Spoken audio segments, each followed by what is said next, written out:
Chapter 4. When Jane and Elizabeth were alone, the former, who had been cautious in her praise of Mr. Bingley before, expressed to her sister how very much she admired him. "He is just what a young man ought to be, sensible, good-humoured, lively, and I never saw such happy manners, so much ease, with such perfect good breeding." "He is also handsome," replied Elizabeth, "which a young man ought likewise to be if he possibly can. His character is thereby complete. I was very much flattered by his asking me to dance a second time. I did not expect such a compliment." "Did not you? I did for you. But that is one great difference between us. Compliments always take you by surprise, and me never. What could be more natural than his asking you again? He could not help seeing that you were about 5 times as pretty as every other woman in the room. No thanks to his gallantry for that. Well, he certainly is very agreeable, and I give you leave to like him. You have liked many a stupider person." "Dear Lizzie!" "Oh, you are a great deal too apt, you know, to like people in general. You never see a fault in anybody. All the world are good and agreeable in your eyes. I never heard you speak ill of a human being in my life." "I would wish not to be hasty in censuring anyone, but I always speak what I think." "I know you do. And it is that which makes me wonder, with your good sense, to be so honestly blind to the follies and nonsense of others. Affectation of candour is common enough. One meets with it everywhere. But to be candid without ostentation or design, to take the good of everybody's character and make it still better, and say nothing of the bad, belongs to you alone. And so you like this man's sisters too, do you? Their manners are not equal to his." "Certainly not at first, but they are very pleasing women when you converse with them. Miss Bingley is to live with her brother and keep his house, and I am much mistaken if we shall not find a very charming neighbour in her." Elizabeth listened in silence, but was not convinced. Their behaviour at the assembly had not been calculated to please in general, and with more quickness of observation and less pliancy of temper than her sister, and with a judgment, too, unassailed by any attention to herself, she was very little disposed to approve of them. They were, in fact, very fine ladies, not deficient in good humour when they were pleased, nor in the power of being agreeable when they chose it, but proud and conceited. They were rather handsome, had been educated in one of the first private seminaries in town, had a fortune of £20,000, were in the habit of spending more than they ought, and of associating with people of rank, and were therefore in every respect entitled to think well of themselves and meanly of others. They were of a respectable family in the north of England, a circumstance more deeply impressed on their memories than that their brother's fortune and their own had been acquired by trade. Mr. Bingley inherited property to the amount of nearly £100,000 from his father, who had intended to purchase an estate, but did not live to do it. Mr. Bingley intended it likewise, and sometimes made choice of his country, but as he was now provided with a good house and the liberty of a manor, it was doubtful to many of those who best knew the easiness of his temper whether he might not spend the remainder of his days at Netherfield, and leave the next generation to purchase. His sisters were very anxious for his having an estate of his own, but though he was now established only as a tenant, Miss Bingley was by no means unwilling to preside at his table, nor was Mrs. Hurst, who had married a man of more fashion than fortune, less disposed to consider his house as her home when it suited her. Mr. Bingley had not been of age 2 years when he was tempted, by an accidental recommendation, to look at Netherfield House. He did look at it, and into it, for half an hour, was pleased with the situation and the principal rooms, satisfied with what the owner said in its praise, and took it immediately.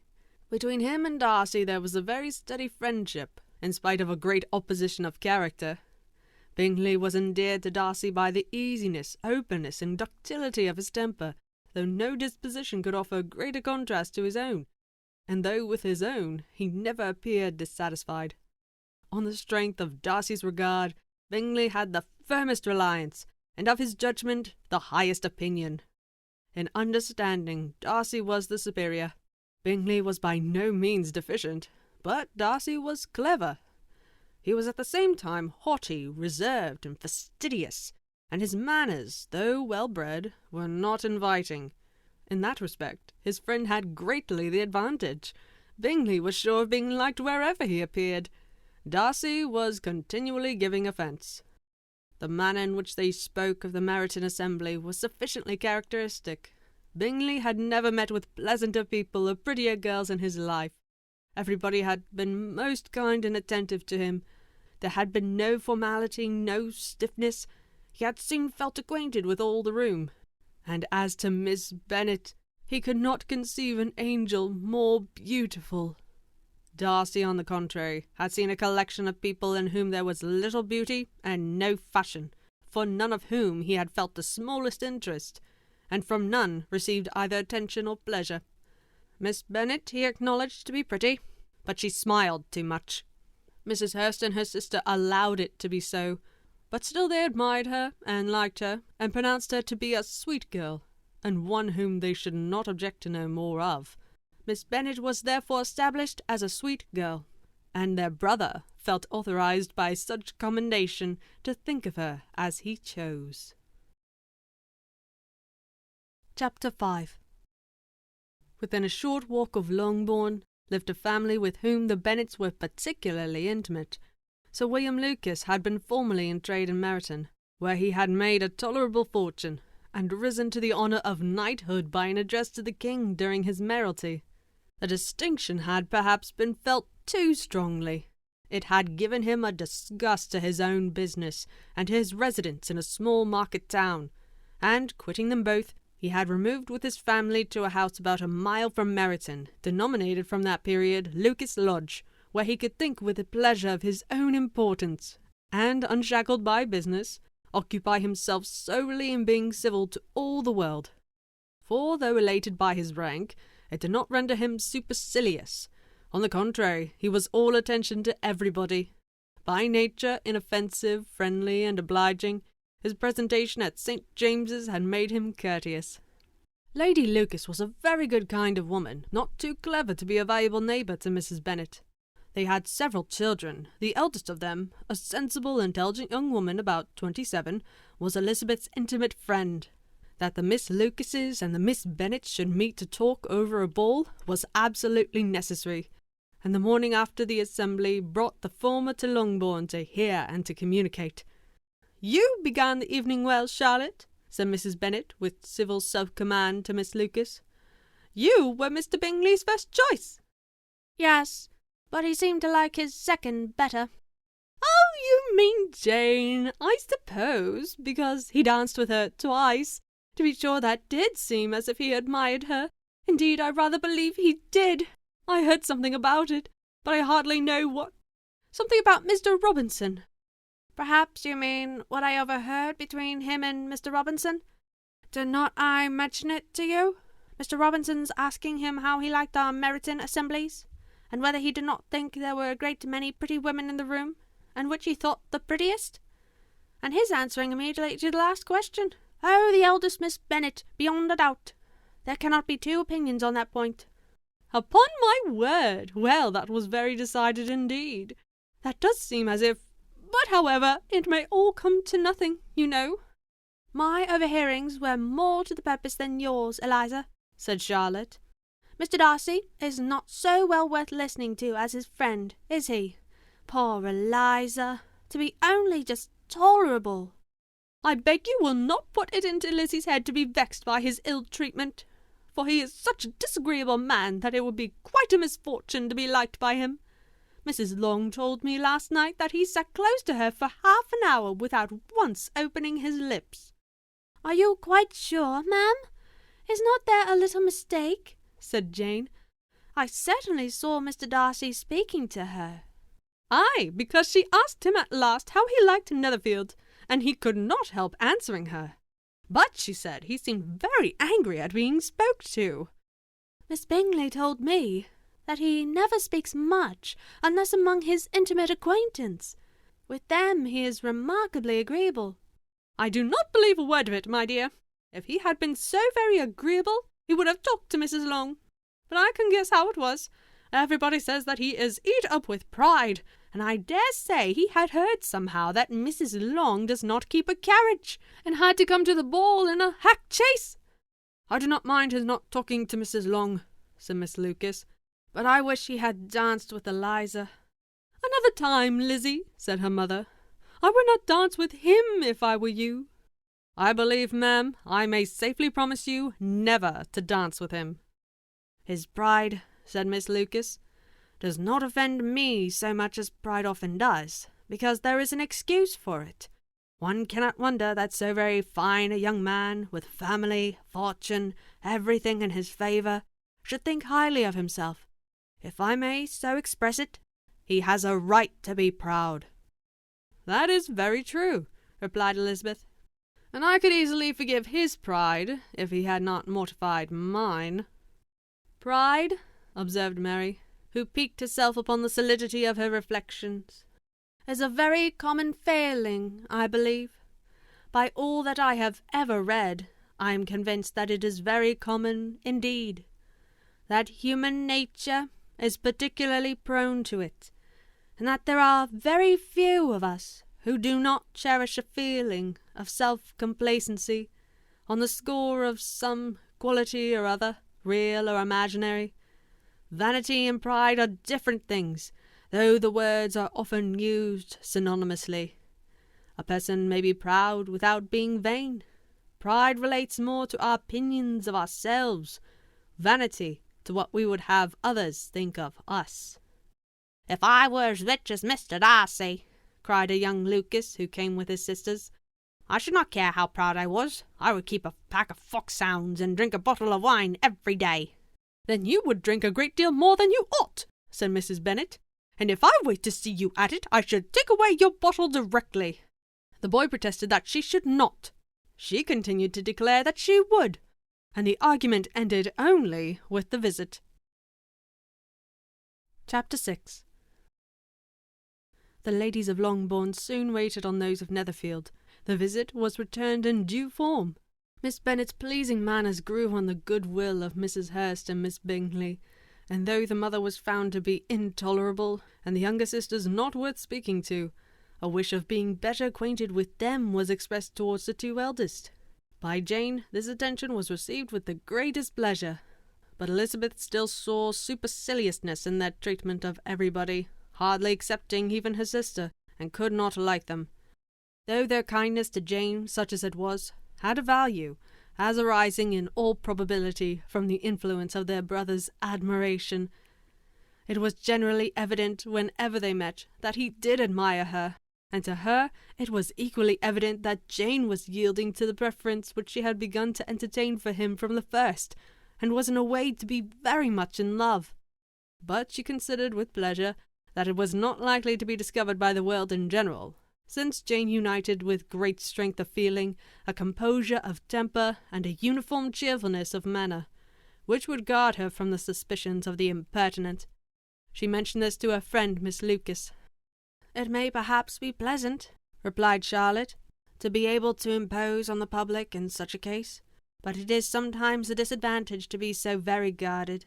If a woman conceals her affection with the same skill from the object of it, she may lose the opportunity of fixing him, and it will then be but poor consolation to believe the world equally in the dark.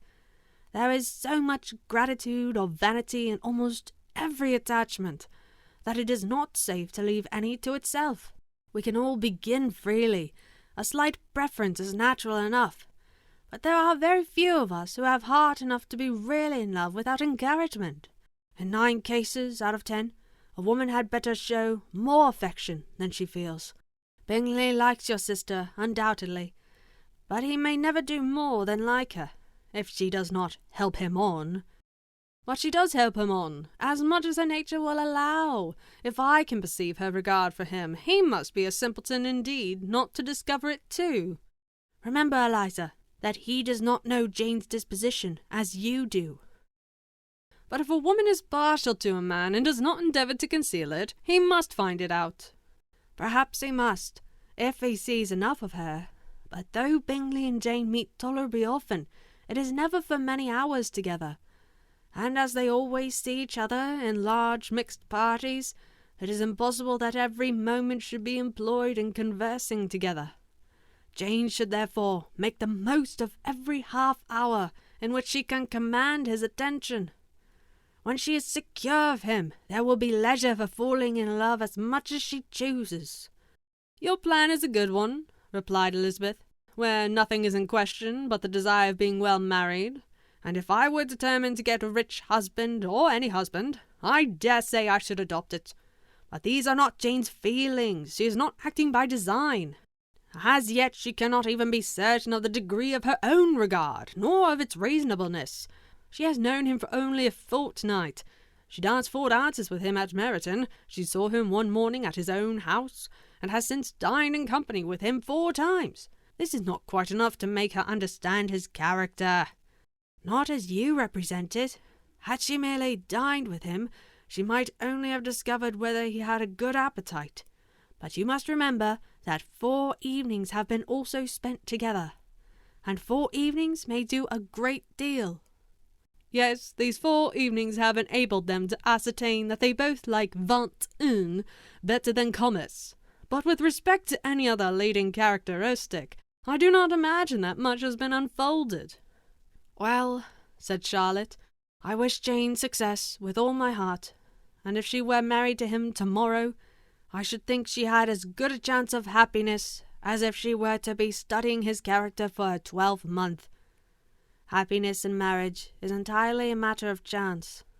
If the dispositions of the parties are ever so well known to each other, or ever so similar beforehand, it does not advance their felicity in the least. They always continue to grow sufficiently, unlike afterwards, to have their share of vexation. And it is better to know as little as possible of the defects of the person with whom you are to pass your life." "You make me laugh, Charlotte, but it is not sound. You know it is not sound, and that you would never act in this way yourself." Occupied in observing Mr. Bingley's attention to her sister, Elizabeth was far from suspecting that she was herself becoming an object of some interest in the eyes of his friend. Mr. Darcy had at first scarcely allowed her to be pretty. He had looked at her without admiration at the ball, and when they next met, he looked at her only to criticize. But no sooner had he made it clear to himself and his friends that she had hardly a good feature in her face, than he began to find it was rendered uncommonly intelligent by the beautiful expression of her dark eyes. To this discovery succeeded some others equally mortifying, though he had detected with a critical eye more than one failure of perfect symmetry in her form. He was forced to acknowledge her figure to be light and pleasing, and in spite of his asserting that her manners were not those of the fashionable world, he was caught by their easy playfulness. Of this she was perfectly unaware. To her he was the only man who made himself agreeable nowhere, and who had not thought her handsome enough to dance with. He began to wish to know more of her, and, as a step towards conversing with her himself, attended to her conversation with others. His doing so drew her notice.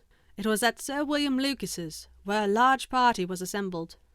"What does Mr. Darcy mean," said she to Charlotte, "by listening to my conversation with Colonel Forster?" "That is a question which Mr. Darcy only can answer. But if he does it any more, I shall certainly let him know that I see what he is about. He has a very satirical eye, and if I do not begin by being impertinent myself, I shall soon grow afraid of him." On his approaching them soon afterwards, though without seeming to have any intention of speaking, Miss Lucas defied her friend to mention such a subject to him, which immediately provoking Elizabeth to do it, she turned to him and said, "Do not you think, Mr. Darcy, that I expressed myself uncommonly well just now, when I was teasing Colonel Forster to give us a ball at Meryton?" "With great energy. But it is a subject which always makes a lady energetic. You are severe on us." "It will be her turn soon to be teased," said Miss Lucas. "I am going to open the instrument, Eliza, and you know what follows." "You are a very strange creature by way of a friend, always wanting me to play and sing before anybody and everybody. If my vanity had taken a musical turn, you would have been invaluable.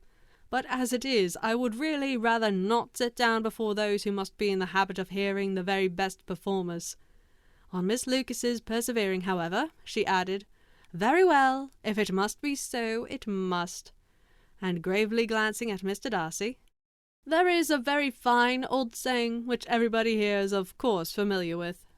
Keep your breath to cool your porridge, and I shall keep mine to swell my song." Her performance was pleasing, though by no means capital. After a song or two, and before she could reply to the entreaties of several that she would sing again, she was eagerly succeeded at the instrument by her sister, Mary, who having, in consequence of being the only plain one in the family, worked hard for knowledge and accomplishments, was always impatient for display. Mary had neither genius nor taste, and though vanity had given her application, it had given her likewise a pedantic air and conceited manner, which would have injured a higher degree of excellence than she had reached. Elizabeth, easy and unaffected, had been listened to with much more pleasure, though not playing half so well, and Mary, at the end of a long concerto, was glad to purchase praise and gratitude by Scotch and Irish airs, at the request of her younger sisters, who, with some of the Lucases and 2 or 3 officers, joined eagerly in dancing at one end of the room. Mr. Darcy stood near them in silent indignation at such a mode of passing the evening, to the exclusion of all conversation, and was too much engrossed by his own thoughts to perceive that Sir William Lucas was his neighbour, till Sir William thus began. "What a charming amusement for young people this is, Mr. Darcy! There is nothing like dancing, after all. I consider it as one of the finest refinements of polished societies." "Certainly, sir, and it has the advantage also of being in vogue amongst the less polished societies of the world. Every savage can dance." Sir William only smiled. "Your friend performs delightfully," he continued after a pause, on seeing Bingley join the group, "and I doubt not that you are an adept in the science yourself, Mr. Darcy." "You saw me dance at Meryton, I believe, sir." "Yes, indeed, and received no inconsiderable pleasure from the sight. Do you often dance at St. James's?" "Never, sir." "Do you not think it would be a proper compliment to the place?" "It is a compliment which I never pay to any place if I can avoid it." "You have a house in town, I conclude?" Mr. Darcy bowed. "I had once some thoughts of fixing in town myself, for I am fond of superior society, but I did not feel quite certain that the air of London would agree with Lady Lucas." He paused, in hopes of an answer, but his companion was not disposed to make any, and Elizabeth at that instant moving towards them, he was struck with the notion of doing a very gallant thing, and called out to her, "My dear Miss Eliza, why are not you dancing? Mr. Darcy, you must allow me to present this young lady to you as a very desirable partner. You cannot refuse to dance, I am sure, when so much beauty is before you." And taking her hand, he would have given it to Mr. Darcy, who, though extremely surprised, was not unwilling to receive it, when she instantly drew back, and said with some discomposure to Sir William, "Indeed, sir, I have not the least intention of dancing. I entreat you not to suppose that I moved this way in order to beg for a partner." Mr. Darcy, with grave propriety, requested to be allowed the honour of her hand, but in vain. Elizabeth was determined, nor did Sir William at all shake her purpose by his attempt at persuasion. "You excel so much in the dance, Miss Eliza, that it is cruel to deny me this happiness of seeing you. And though this gentleman dislikes the amusement in general, he can have no objection, I am sure, to oblige us for 1/2 hour." "Mr. Darcy is all politeness," said Elizabeth, smiling. "He is indeed, but considering the inducement, my dear Miss Eliza, we cannot wonder at his complaisance, for who would object to such a partner?" Elizabeth looked archly and turned away. Her resistance had not injured her with the gentleman, and he was thinking of her with some complacency, when thus accosted by Miss Bingley. "I can guess the subject of your reverie." "I should imagine not." "You are considering how insupportable it would be to pass many evenings in this manner, in such society. And indeed, I am quite of your opinion. I was never more annoyed. The insipidity, and yet the noise, the nothingness, and yet the self-importance of all these people. What would I give to hear your strictures on them? Your conjecture is totally wrong, I assure you. My mind was more agreeably engaged. I have been meditating on the very great pleasure which a pair of fine eyes in the face of a pretty woman can bestow." Miss Bingley immediately fixed her eyes on his face, and desired he would tell her what lady had the credit of inspiring such reflections. Mr. Darcy replied, with great intrepidity, "Miss Elizabeth Bennet." "Miss Elizabeth Bennet?" repeated Miss Bingley. "I am all astonishment. How long has she been such a favourite? And pray, when am I to wish you joy?" "A lady's imagination is very rapid. It jumps from admiration to love, from love to matrimony in a moment. I knew you would be wishing me joy." "Nay, if you are so serious about it, I shall consider the matter as absolutely settled. You will have a charming mother-in-law, indeed, and of course she will always be at Pemberley with you."